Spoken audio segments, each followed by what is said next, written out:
Good afternoon, Cambodia. Good morning, Europe.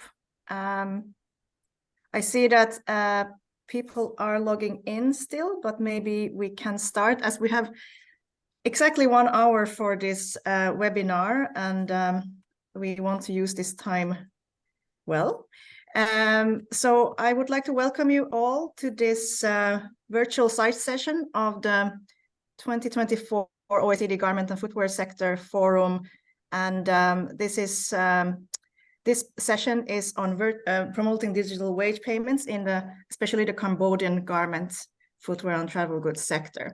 I can see that somebody has raised a hand. Did you have a question at this point? No, I just said good afternoon. That's all. Okay, the person who has raised their hand, if you have a question, please go ahead now. But it's somebody called Danny SE. Otherwise, we continue. So my name is Sarah Park, and I'm the program manager of Better Factories Cambodia. The Better Work program is an ILO IFC program on working on improving working conditions and productivity in the garment sector. We work in 13 countries, and today we will talk about Cambodia in specific. However, this session is organized together with TAFTAC, Textile, Apparel, Footwear and Travel Goods Association in Cambodia, former GMAC that you might know better of, and also with the Global Center on Digital Wages for Decent Work. This is under the ILO Social Finance unit, and I have the pleasure to welcome actually Craig Churchill, the head of Social Finance Unit, to give some opening remarks to everyone, because this is really a joint session with them and under the ILO. So Craig, I'll hand over to you. Thanks, Sarah. So greetings, everyone. Very excited to present the experiences thus far of the Global Center for Digital Wages for Decent Work in Cambodia, where we've had the good fortune to work with the Better Work program to help employers and workers to go through this transition of moving away from cash wage payments to digital wage payments. Digital wage payments being into bank accounts, into mobile wallets, prepaid cards.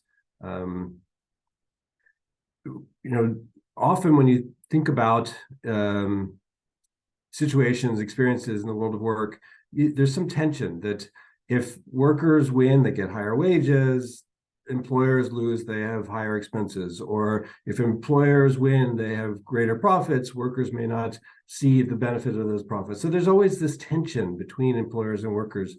And this particular topic, digital wage payments, is one of those few exciting areas where you see a win-win scenario or win-win-win scenario where employers and workers, and I think the third win that I added there was for governments, can all benefit from this transition. And I think that's what we're going to hear from the experiences in Cambodia, that this is not something, it's not easy. It requires going through some challenges and overcoming some hurdles. But the end product, the result, particularly for the experience for factories in Cambodia, and we'd like to think for employers elsewhere, is that this is something that is mutually beneficial, and that they will be able to all be able to get the advantage. For workers, being able to know that they're paid on time and the amount is correct, and that they have greater security of their money, and they facilitate access to finance, that's all a great advantage. For the employers, streamlining the processes, not having to count out cash, and not to have cash sitting around that is vulnerable to security risks, and so forth. So there's a huge number of benefits on both sides if we can get through and set it up properly. And that's what we're going to hear about today from the experiences of Cambodia. So Sarah, with that, back to you. Thank you, Craig, for that. And Craig is actually, he's here for the opening remarks, but will then leave soon because of another meeting on wages in Geneva this week. Thanks for the opening remarks. And to understand the context better in Cambodia and giving a background of our project in Cambodia together with many stakeholders, I'll hand over to Virak Noon, who is our project officer and manager for this particular digital wage project in Cambodia. Go ahead, Virak. Thank you so much, Sarah, and thank you so much, Craig, for your important remarks. And dear speaker and participant in the webinar, it's my pleasure to speak at this event and share some of the experience we've done in Cambodia garment industry. My name is Vira. I'm the project lead of the Digital Way project at Better Factory Cambodia. As Sarah mentioned, it's a collaboration between BFC, the ILO Center on Digital Wage for Decent Work, and TAPTAC. And so it's good idea that I spend some time before we to share some of the background of the project before we go to the discussion, so that it helps to connect you better with the our discussions. So basically, about the Cambodia garment and footwear sector, it's a key driver of the Cambodia economy, representing a major source of export in the country, and employs approximately 1 million workers, and many of them are women workers. So we know that it's more than 80%. And now around 700 factories registered with our program with Better Factory Cambodia, and this represents around 650,000 workers. And as we closely monitor the progress of wage digitization in the sector, now we see that more than 65% of the factory that we work with already on digital wage, and increase around 15% from 2 years ago that we started the project. So it's huge progress, and also safe progress, because it's not going fast, but going smoothly and in a responsible manner.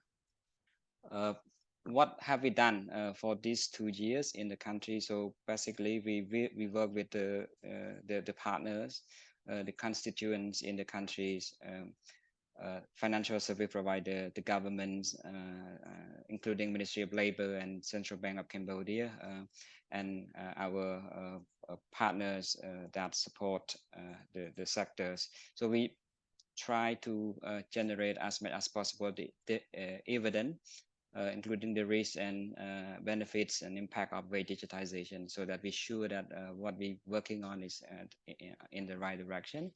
We can engage with constituents and stakeholders to raise the profile and the benefit and the risk about wage digitizations. And for the last 2 years, we developed a number of tools and guidance and to support the transition process, and also build the capacity of local employer associations and trade unions to support and meaningfully engage with the factory transition. That's very important aspect of the work we've done. We support hundreds of factories through our training, through our workshop and information sharing session, and also consultation to factory, so that they are more confident to manage wage digitization process in the factory level. And last year, we've done a lot of work around adopting the ILO financial education program to support the financial education effort in the sector, which is very critical at the moment in Cambodia situation. So, and we hope that what we've done, the foundation we build, will continue to support the sector in terms of educating people about financial education. The progress that we observe from our work, we see that more capacity, local capacities to support enterprises and workers to the transitions, especially we've done fantastically well with the TAPTAC in terms of support members to make the transitions. We noticed factory more informed about the benefits and risks, and also now able to manage the transition with good level of knowledge and guidance in terms of responsible digital wage payments. There's significant improvement around financials and digital payroll services in the space in terms of product design, and also there's a change on the pricing structures that is in a good way for factory and workers, but there's still gaps that we can work to improve, but a lot of improvement for the last 2 years. There are a lot of improvements in worker capability, confidence, and skills in assessing wage and financial services or performing financial transaction. I better keep this point for Sattapong to elaborate during the final discussion as he have a new finding around this aspect as well. However, we have a few challenges to address, and these challenges has been common, and all stakeholders agree that we need to work on. One is the limited financial and digital capability of workers that we've been tackling for the last 2 years, and more work needs to be done here. Factory characteristic and where they situated remain a hurdle for the transitions. Small factory, we notice there's more likely not to make decisions, and also the location where they stay, it's make it a bit more difficult for them to make the transitions due to limited access to financial infrastructure, which come to the last challenge around financial infrastructure and service here. Actually, we have a very good level of financial infrastructure and services in the country for factory to take up these transitions.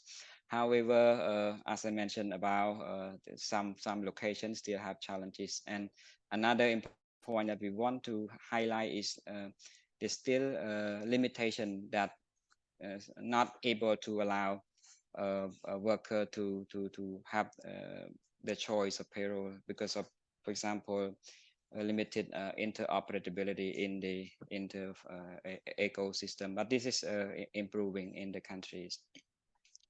I have the last slide before I end my part. So this is about how this transition to relate to the promotion of compliance in the supply chain. So it's clearly stated in the OECD guidance that cash-based wage payment is one of the risk factors that constitute the potential of non-compliance related to wage payment in the supply chain. So this very critical aspect. So from our initial review from our work, we noticed the potentials that digital wage payment is going to promote transparency that lead to more compliance, because transparency have people to improve compliance. Protection of wage, as digital wage payment can ensure timely full amount payments, and also prevention of unlawful deduction in the process of wage payment that could happen if it is on cash-based payments. There's potential benefit around reducing wage-related dispute due to accuracy and proof of wage payment, records of wage payment, and so it leads to improve compliance. So the last important point is the facilitation of the extension and compliance of social contributions and payments, and also formalization of employment. We actually, in collaboration between Better Factories Cambodia and the Global Center on Digital Wage for Decent Work, looking at our compliant data, and we actually analyzing the data and to see the net effects of digital wage payment on the condition of work, and we hope to have the data to share with the stakeholder in the coming months. So that our plan. So we will keep everyone posted in the process. So thank you for the opportunity to share, and I give you back the floor, Sarah. Thank you so much, Virak, for that. Very helpful also for the context setting. I would like to say also that we have, of course, been very lucky in Cambodia in the ILO to have had this project and funding, because it came at the right time. Maybe before COVID, only a few factories were digitized in terms of wage payments, maybe 10-20%, and it wasn't talked about a lot. But of course, then COVID accelerated this whole kind of transition to digital payments in general, not only for wages, but for other payments as well, on social security, etc. So we are extremely lucky to have this project. And also what we have realized in these a few years that we have worked more extensively on this is that we've seen extremely good collaboration also between our stakeholders, the constituents, but also other stakeholders who have done something or do something on digital wage payments, or then financial inclusion and financial inclusion education trainings. And this is something that will continue, I think, and also from government side and tough duck side, from the employers and also unions. So we have, this is also a huge impact in itself, that that collaboration and partnerships have been created in this field. And this is why we have this panel as well. Where we have invited different stakeholders to give their perspectives on what's going on in this field. And I will introduce them to you now. You might, I think many of you know all of them, but just to go from Atit Kong. He is currently working for the Coalition of Cambodia Apparel Workers Democratic Union, SICADU, that is more well known, the abbreviation, as a president. He has a very interesting background, and also his background makes him really understand the garment sector, of course. He was a worker at the garment factory for a long time, and then also was elected as the General Secretary of Cambodia Labour Confederation, CLC, that you might also know, in 2006, and in 2019 he was elected to become the president of SICADU. He also works a lot with as a co-chair for Global Unions Industrial, representing the textile, garment and footwear and leather sectors. So that's Atit. Then we have Ken Lu, whom you also probably know, joined GMAC in 2002, and currently called Tough Duck, and is currently also the umbrella association representing exporting garment, footwear and travel goods manufacturers in Cambodia. And he really oversees a lot of the topics and anything that is going on in the garment industry in Cambodia, and I think can answer any of the questions on this too from supplier perspective. Then we have Mr. Eng Sopia, who is representing the National Bank of Cambodia. He's currently the Director of Banking Services Department at NBC, and has 16 years of experiences with this institution. He's currently also responsible for the banking services, including account management, facilitating government bond issuance and management, and operating payment systems. Then last but not least, Setipong, who is the country lead for rice in Cambodia. You might know this initiative that was founded by CARE, BSR, GAP, and Better Work. GAP's PACE program and Better Work. And they have formed this initiative called RISE that you will also see or have seen already on. It's on training of workers and trying to take away duplications on capacity building and training in factories. He has worked as a development practitioner for a long time, and provided technical assistance to the government, UN agencies, other associations and international organizations in Cambodia and the region. So Setipong, Ken, Atit, and Mr. Eng Sophia, welcome to this panel. In this panel, I will ask a few questions each, and also, dear participants, if you have any questions, please place the questions in the questions and answer box that you have seen, that my colleague Just has also put in the chat. After this panel, we will have a Q&A session, and we'll try to address and answer your questions as much as possible. Okay, so let's start. I will start with Ken Lu from Taftak, who is also working. We have actually an official collaboration with Taftak on this under this project as well. So Ken, what motivates Taftak as an institution to prioritize this wage digitization in the sector and join forces with ILO, for example, to accelerate the transition among your members? You have around 600 members. So what is your motivation for that? Right. Good morning, good afternoon, everyone. Firstly, actually, we have been trying to push for digitalization of wage payments since 2014, or I've been trying. And it was very tough in the beginning. We saw the advantages from the association perspective, but many of the factories certainly did not. At that time, it was an out-of-pocket expense to factories. They had to pay for the service, and they felt that it was an unnecessary payment. But over time, I think we've managed to convince them that there are savings in other areas that very, very much override the out-of-pocket expense costs. They have to pay the Ken, we can't. There is some network issues, I think. Could you please repeat just the last sentences?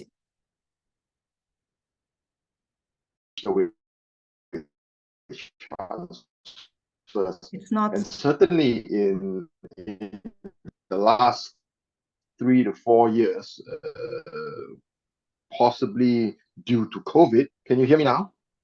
No? Yes, please go ahead. Please go ahead. Yeah. Is it doesn't better? work, and maybe. Okay. Yeah, go ahead. Yeah. So I was saying that factories, there was a cost to factories, but the last few years, I think due to COVID, these transaction costs have come down significantly. And I think many factories realize that even with the transaction cost, there are savings in many other areas that more than offset these costs. And from the association perspective, there are, of course, benefits in terms of security. We have had members that have been robbed the day before payday, because payday is clockwork, right? It happens at the same day every month, and everybody knows you've got hundreds of thousands of dollars in your factory the night before payday. And so you are, a very open target to anyone who might plan to rob the factories. We have had too many factories that have been robbed to the tunes of hundreds of thousands. I think the largest sum that a factory has lost, I think, was almost $2 million in a robbery, because they had 5,000-6,000 workers. Certainly in terms of workers' acceptance of digital payment, this is also extremely important. You cannot force the wage payments through any means that the employer wants if the workers do not accept, if the workers do not feel confident that they are being paid, they're not confident that they are being paid correctly, and certainly they have to be confident about being able to access their wages that are paid digitally. So I think from the perspective of the association, we've been pushing for this for many years. In the last 5 years, I think we've had more success. Certainly the project did come in a very timely period where the external factors certainly helped push many factories over the line and actually take the decision. Developments locally in Cambodia, where more and more service providers became available, also helped this. And I think all these factors were critical in us being able to have some degree of success, we will continue to push. Certainly, we hope that in the near future, all payments of wages in our sector will be paid digitally. We're working towards that goal. The project we've had, although we've had little success, right? We have about 30 factories that have actually converted through the life of the project. And certainly we hope that the project is extended. We will do more work to get more factories to convert to paying the workers digitally rather than in a cash-based basis. Thank you, Ken. Then based on what you just said on workers and maybe their reluctance for transition, I'll go over to Atit. So from union perspective, how do you perceive the ongoing trends and practices related to wage digitization in garment factories? Because it's, of course, we know that it hasn't been easy and maybe still has some challenges, but what's your view on this? Thank you, Sarah, and good morning and good afternoon, brother and sister. Yeah, so I do share some concern like Ken was mentioned. So Cambodian worker, we have also a background of, concerning or problem with this, we change from cash management to the digital management. So it's not an easy convening to the worker also, because it's so hard that they are so worried about where is the money that they put in the bank, how they control the money, and how do they get the money to spend from the bank, and they don't know how to use the machine, and all those stuff are the concern of the workers. So I think we face many challenges in the past, like employer, we have a problem of people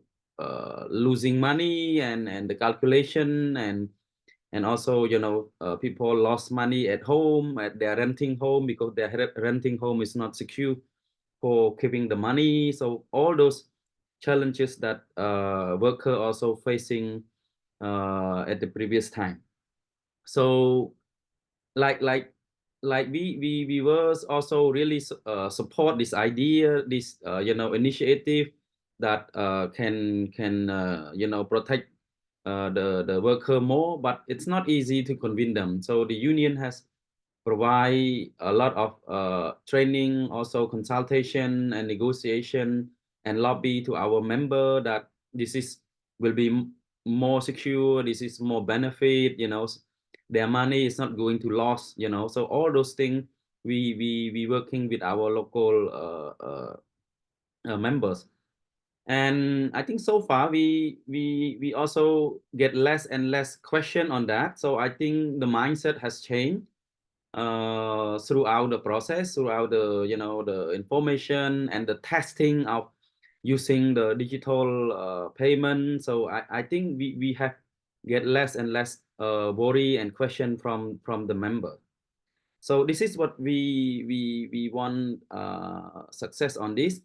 And there's still some challenge, like I see in the report of the ILO was mentioned. We do share also that our member who stay or who live at the rural the factory that located at the rural area still complaining about the how to say, the speed of access to the to the bank and all those, and less the ATM, and so all those things still I got the complaint from the member at that located at more the rural area. So that thing from the union side, we are fully support that we need to work together to push this to more like nationalize this. And also we call all stakeholders, the government and the employer, the ILO, to have to see make this expansions, as soon as possible, and to support the whole national system on this. Yeah, so thank you. Thank you, Atit. From that comment that you said that in rural areas, in provinces, yes, we have also heard that in the ILO. We know that that's one of the challenges, that to access and that workers are included in these decisions regarding infrastructure. So I go to National Bank of Cambodia. How do you relate the transition to digital wage payment to the overall strategic direction of National Bank of Cambodia? Because this is about really including all the workers in all corners of Cambodia and giving them access, and them also being included in these policies and infrastructure. Please, Mr. Eng Sophia. Thank you, Sarah. Good afternoon and good morning. Thank you for giving me this opportunity to participate in this webinar. So I think that the transition to digital wage payment indeed could promote a digital economic and eventually stimulate economic growth. Several things to mention of how the transition related to our overall strategic direction is first regarding the promotion of the financial inclusion. The transition is in line with our strategic direction in promoting financial inclusion, since wage digitalization allows the unbanked to register their bank account and raise the probability of their access to banking services. Since recipients of digital wage frequently hold the money in their account rather than spending it, one of the many advantages digital payment offer to workers in the ability to help themselves. That could expand access to financial services for the worker. Also, the transition could promote the payment system development by encouraging cashless and self-payment for the worker, which is always our mission, NBC mission, in ensuring the safe and fast payment system in the country. The garment sector, which generates most of exports revenue and one of the major contribution country GDP, is the engine of the Cambodian economy. The industry is the largest employer in the nation. However, many factories still pay wage in cash, which is ineffective, unsafe, and inefficient for both employer and employee. Another thing to mention of how transition to digital wage payment related to our strategy direction is that the transition could encourage the worker to access the financial services informal sector rather than the informal one. The digitalization of the wage payment with financial training enables the worker who may access the financial service in informal sector to use the financial service through bank and financial institution. With this, I believe that this transition will be beneficial to the financial system as a whole. Thank you. Thank you so much for that answer. Yeah, I think you said a lot of important things, and safe payments are also one thing that we want to, of course, highlight, and we are happy that all of the workers also would feel safe when using these accounts and financial services. We have heard many times here in the discussions and with the panelists that financial education actually is key to a successful, responsible transition as well, because without that, maybe there are lots of questions still from workers, and this is why we also want to highlight this part and go to Setipong to ask you a couple of questions on, or a question that is more about you sharing if you could share the findings of the study that RISE did on the impact of digital wage on workers' financial health. And what are the key findings from this? Thank you so much, Sarah. Hello, everyone. So my name is Sitipong. As Sarah had mentioned, so I live right in Cambodia, and also it's an absolute privilege to be here. And thank you so much, ILO and PSC, for your invitation.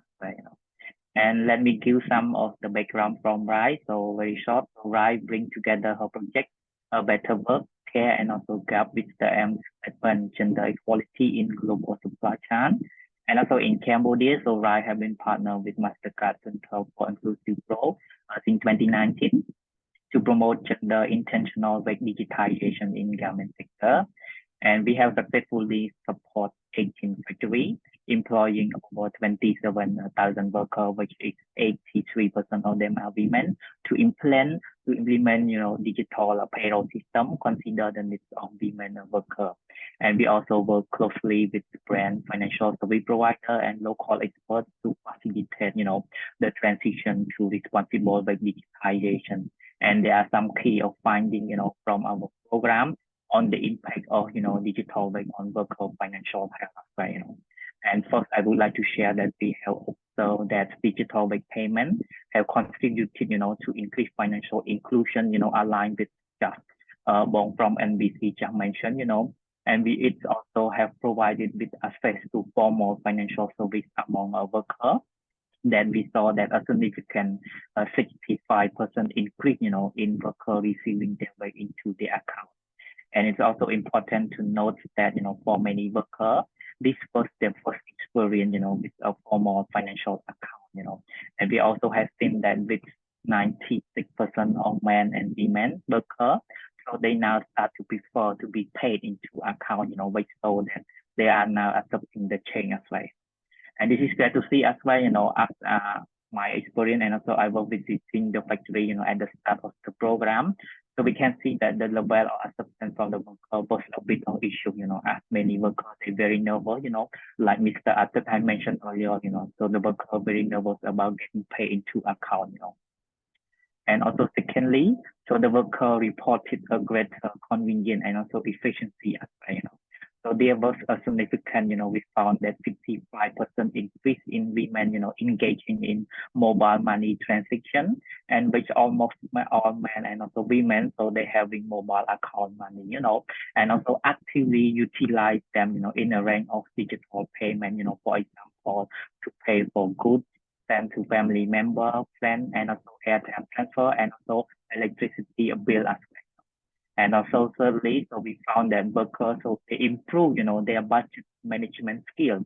So this could also be leading to increase the saving, and also having the financial stability as well, which is we observe that, the 38% rise in women, so they reporting, monthly saving, So the increase can be seen, because having a saving account, so that provide the worker with a secure place, to save their money. And also previously, this was a challenge for the garment worker, because they traveling from the province, so they live in a shared accommodation.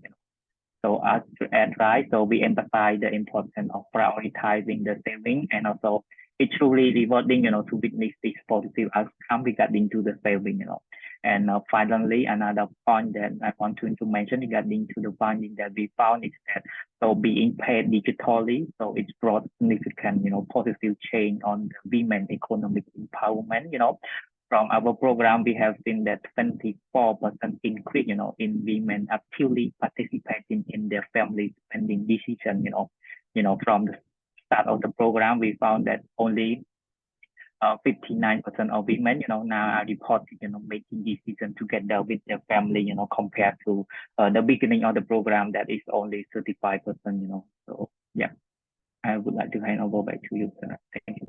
Thank you, Setipong. And this really, the financial education aspect is extremely important, as we've said. And this is also the reason why BFC and working with, for example, UNESCO on financial literacy or literacy in general, we try to incorporate and incorporate sessions in mainstream trainings on different topics, also for leadership, supervisory skills training, to have this aspect also included in the the normal trainings. So we're revising also training material to kind of accommodate this, so that it doesn't have to be a specific special training only, but that all workers at some point could and supervisors could get at least basic training on this. So let me go back to the union ATIT. We've heard what's going on in the industry on this. What is how would you like, or how have your members been engaged in the process on wage digitization at the factory level, for example? And what is the way to maximize the benefits while minimizing the risk here? Now we're talking about the enterprise level, the factory level. So how do you talked a little bit about how you build capacity of the unions, you yourself, but how about at the factory level? How is that going? Yeah, so actually many factory not having a big challenge of that in the city. Some of the factory has allowed the union to engage in this chain. So I mean the transition is difficult. So the factory will discuss with the union and try to raise awareness, try to inform the benefit to the worker. So some of my local member has engaged that part. Also about asking or requesting to the company to install the ATM, so to put the proper and sufficient ATM at the local area. So we was engaged with some of the local factory that CKDU member, but I think many they locate in the city. They don't have a problem to access to the to the ATM, to the banking system. So we don't have, so most of the we don't have problem with that. Most of the the problem that we have is a factory that located in the province. So that we have a lot of discussion and negotiation on that the installment of the infrastructure at the factory. So when we work together, so I think we can find some solution. It's not easy, but will take time. I think according to me, will take almost 1 or 2 years to get through these tensions and to make worker digest this what they call a new chain of financial management system for their own family and their own money. And go back to the infrastructure. So I think some company also raise about some concern about the expenses, the cost of like installing this thing quite expensive. So I don't know, maybe the government or some other institution could look into this. How could we support the worker and the company that located in the province to minimize this cost? So because now we don't have a problem with what you call rejection, right? So a strong rejection from the company and the worker, but also understandable that the cost for supplier or the company is quite high. So in order to install it, so that would, from our side, we would also request to any institution or any party that can contribute to make this thing better. Yeah, thank you. Thanks, Atit. Actually, that leads me to Ken. I was going to go to you next.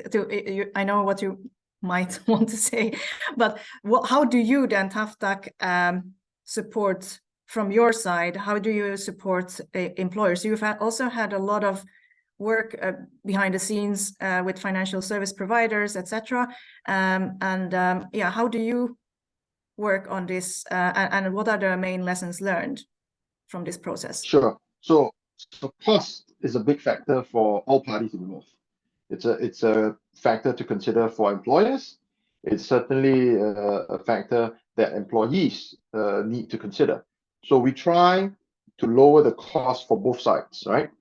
And at the association level, we try to negotiate MOUs with the service providers so that, first of all, we ensure that there is zero cost to the employee. There is absolutely no cost to account opening, and they absolutely do not pay anything to receive their salary in digital transfer as opposed to cash. In fact, they have a lot of savings because the e-wallets enable them to procure services at a discount compared to if they were to pay for services using cash, right? Now, for the employers, for my members, we try to negotiate a lower rate per transaction on behalf of our members, and certainly members that have greater needs can certainly talk to the individual service providers to negotiate even better rates. Now, the obstacle that we face these days is not about convincing either the factory or the workers to shift. The important or the obstacle, the main obstacle that we face is which service provider do we choose? And more importantly, for the workers, they have to agree to one service provider. Unfortunately, in Cambodia now, there is still lacking inter-operator connectivity. So the companies certainly cannot be paying digital or transferring wages through a variety of platforms. So we have to decide and select one company, one service provider. And this presents some challenges because a group of workers might prefer service provider A, while another group of workers might prefer service provider B. So we can only make the move or the transition when we are able to convince the majority of workers to agree to select one particular service provider. And this is what takes time. There are, of course, many service providers now in the market in Cambodia. There are a couple of market leaders, and it is often when we work with these market leaders that we are able to be more successful because the rate of acceptance from the worker side is a lot higher. They are used to these service providers and they're more willing to accept. It's a question of we have to get the majority to agree. We have to get a majority to agree. In terms of cost, I think most of our members realize the savings that they are able to receive through the use of digital payments rather than cash payments, both direct and indirect savings. So that's really the least of our worries now. It was one of the main obstacles when we started on this work 2014, 2015. The first 3 years, it was difficult first to convince the management. Now we have most of the management convinced. It is now how do we convince the workers that they are getting the money, they have full access to their money, and it doesn't cost them a cent. I think we've also kind of been relatively successful in this regards. Now it's about, can the workers agree to one service provider? So this is what is preventing many factories from actually making the move or transitioning over to digital wage payment. Perhaps in the near future, there may be more connectivity between operators in this regards. I don't know if the NBC will be able to regulate this or encourage this with some rules and regulations or legal framework. But for now, this is the main obstacle. We need to choose. We need to select one service provider, and when you have a worker, when you have a factory with 1,000, 2,000, 3,000 workers, there will be inevitably some that prefer A over B and B over C. Yeah. Ken, I will move on. Thanks for the answer. I just realized we have 10 minutes left of this hour, and there are lots of questions also in the Q&As, and I can see that Ken and Virak and I think Setipong will also respond to the questions. Atit, if you see there, if you can respond, you can do it, but otherwise we can do it in the Q&A session a bit later. I want to go back to the National Bank of Cambodia, Mr. Eng Sapia, talking about the financial service providers. How do you assess the roles of financial service providers in what they offer to the factories and workers, and how do you assess the efficiency, transparency, and inclusivity in this? Thank you, Sarah, for the question. I think first, paying the employee with the cash entail a number of expenses. This includes the cost of employing security guards for the duration of wage distribution and the transportation of cash to the factory, as well as the cost of hiring administrative and accounting staff to compile and distribute the worker wage.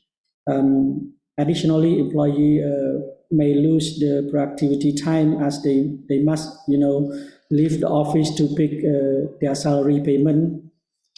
With this regard, the financial service provider have an important role in offering the factory and worker in more efficient way with secure and fast payment. The financial service provider do not only promote the efficiency in wage payment, but also contribute in increased efficiency in production. To ensure the transparency in providing the financial services for the worker, the financial service provider need to ensure that worker get the correct and proper amount that the employer pay for them. Also, the financial services provider need to clearly inform the employer and the worker the fee they may charge for the financial services provided. So in addition, they need to be able to respond effectively and fairly to the worker complaint if there is any, and be transparent in the type of banking services or product they have. One thing that the financial services provider can promote inclusively is through simplifying the registration process and providing enough support for the account opening and the use of financial services. Providing financial training and campaigns about their bank services will also encourage the financial inclusion and access to financial services for the unbanked. Thank you. Thank you very much. Thank you so much. Last question to Setipong. We haven't talked a lot about others in the sector who are working on this, but from your experiences supporting the suppliers and brands, how can the brands actually support, and what's your lessons learned, or not lessons learned, but what have you experienced, and what could they do also to accelerate this whole process in the industry? Yeah, thank you, Sarah. So we have seen that together with the supplier and also the brand, so they can see the real, impact, that the digital can impact to their business efficiency and also the cost saving, is very significant for them, So by transitioning to digital or wage payment, as Mr. Kanlu had also mentioned, so the admin process also can be streamlined, and also the time and cost associated with the cash handling, can also be reduced as well, So that is one of the positive bonus, from the digital payment, And from our program, I can share that the employer, and also the supplier, so they have shared that, an impressive of 84% reduction, in admin cost related to the payroll preparation, disbursement, and also which they can sell in an average of, $16,000 per year per supplier. So with this new payroll system, so the employer need only to spend just 4 minutes, per worker per payday, on the task like transportation, counting, batching, and also distributing the wage as well. And also another reason, that the brand and also maybe the supplier, they should also prioritize this transition as well, related to the transparency and also the compliance as well. So the digital way of payment definitely can offer a clear audit trail and also to help ensure the compliance with labor and also regulation. And also it can also demonstrating the transparency and efficiency of the payroll process as well. From the worker, they also very happy, especially women. So they get a lot of benefit from this new payroll system, as they gain direct access to their salary record, and also which is allowing them to review the payment and also deduction as well, what Bombay I mentioned earlier, and also related to that, in order to accelerate and also to ensure a responsible transition. So the collaboration and also partnership is very vital and also the key, to expand and also to accelerate, and it's also aligned to the question, in the chat box as well, from brand. So brand can work with development partner, including NGO and financial service provider and other stakeholder, to develop and also to implement, the responsible by digital payment to the supplier. And also the collaboration can be focused on the providing, financial education and also the capacity building to the supplier and also to the worker, which can help them to understand, and also utilize the digital payment system at the factory, And I just wanted to emphasize, the importance of the training, and without the proper training, so the worker will just withdraw 100% of their wage, on the payday, So training is very crucial for them. Thank you, Setipong. Thank you, panel. I think you're all very committed. You're also very knowledgeable. So we were very lucky to have you all in this panel with lots of information. And of course, this will continue, the collaboration among you. And I think I also want to highlight that this is where you see also social dialogue, how important that is at different levels. On all the topics, but also when it comes to digital wage and responsible transition, we can see that there have been less and less grievances, complaints from workers and also employers, management over time. And I think it's also showing how, of course, the industry is changing, the world is changing, but also that there has been much more focus on social dialogue and also trainings as well, of course, for all, not only for workers or supervisors or managers, but for everyone. So we will continue the partnership and collaboration. And someone's asking the Q&A how we foresee this, I mean, what the future is. And I do think, based on the information and the discussions I've also had with all of you, that we are expecting almost full compliance on this, or not compliance, but full transition in the next few years.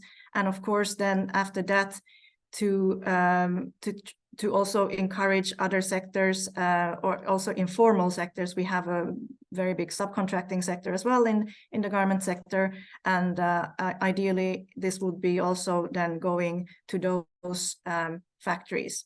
So there's a lot of potential still and opportunities, but I think in general, we've done it's gone very fast in Cambodia for all the reasons that you heard today. And yes, I want to thank, I think we don't really have time for the rest of the questions, but I quickly glanced through them, and I think most of them have been answered in the chat or in the discussions that everybody was answering when they were answering the questions. We can compile. I see that there is a request also to compile the Q&A. We can do that, I think, and send together with the Virac's presentation. And you will also receive in the next few days, you will also receive an evaluation form from the ILO on this particular session. So please feel free to give us comments, feedback, etc. So thank you, everyone. Thank you, especially to the panelists. And I wish you a very good rest of the day. Thank you. Thank you so much, Sarah. Thank you. And everyone. Bye-bye. Thank you. Thank you. Bye.